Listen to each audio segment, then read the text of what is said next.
توی این قسمت قرار افکت سرعت دادن به عکسمون رو یاد بگیریم که چجوری یه سرعت اینجوری از این طرف به این طرف روی سوژه‌مون اثر نذاره رو یاد بگیریم. خیلی خوش اومدیم به یه قسمت دیگه از آموزش‌های فتوشاپ با سینا. خب بدون هیچ معطلی بریم که شروع کنیم. Object Tool Selection رو انتخاب می‌کنیم و میاریم نزدیک سوژه‌مون که به صورت اتوماتیک خودش جدا میکنه قسمت‌هایی رو که می‌خوایم و ما روی سوژه‌مون یه دونه کلیک می‌کنیم تا اون انتخاب بشه. وقتی که انتخاب شد لازمه که قفل لایه‌مون رو برداریم، لایه‌مون رو به 2 تا تقسیم کنیم، بالایی رو خاموش می‌کنیم، میایم روی پایینی و روی سوژه‌مون که سلکت کرده راست کلیک می‌کنیم. اینجا لازمه که Delete and Fill Selection رو بزنیم.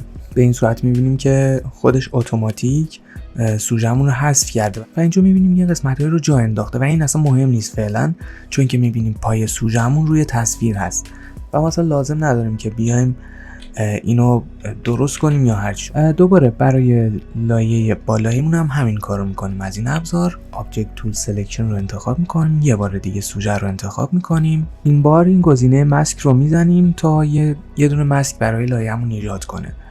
بعدش لایه پایینی رو راست کلیک میکنیم، Convert to Smart Object رو میزنیم. در اینجا میبینیم که لایه‌مون کاملا جدا شده از تصویر و لایه پایینیمون فقط بک‌گراند تصویر هست. با انتخاب کردن لایه پایینی میایم توی افکت ها، از قسمت بلار گالری پت بلار رو میزنیم. به این صورت اصلا خودش میبینید که اتوماتیک ساخته، ولی ما میتونیم مثلا اگه تصویرتون زاویه داشت اینتر میزنیم، مثلا اینجوری زاویه داشت یا چند قسمتی بود، میتونید از این ابزار به راحتی استفاده کنید.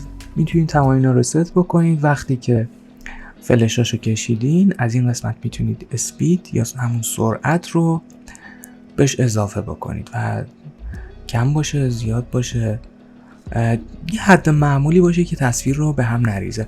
من فکر میکنم روی 41% کافی باشه. اوکی رو میزنم و تمام. میبینید که خیلی راحت برامون اون سرعتی که میخواستیم رو به تصویر داده. حالا یه نکته‌ای که هست، چرا ما اینجا لایه پایینیمون رو به اسمارت آبجکت تبدیل کردیم؟ اسمارت آبجکت اون افکتی که اعمال کردیم رو میتونیم بعداً برداریم اینجوری، ولی اگه روی لایه عادی این کار رو انجام بدین دیگه اون افکت روش میمونه و قابل تغییر نیست. ولی با اسمارت آبجکت شما میتونید افکت‌های بیشتری، اصلا میتونید خیلی افکت‌های دیگه بهش بدین و در این حال اینجا لایه‌شو مثلا اینجا فقط یه دونه بلار هست، میتونید لایه‌شو خاموش روشن بکنید یا اصلا برش دارید یا دوباره اصلاحش کنید. اگه دوباره روی این بزنید همون لایه افکت‌های سرعت براتون باز میشه و میتونید روش دستکاری کنید.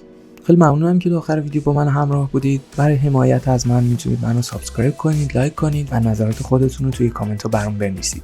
هر سوالی داشتید توی کامنت ها بنویسید، همشو میخونم، جواب میدم.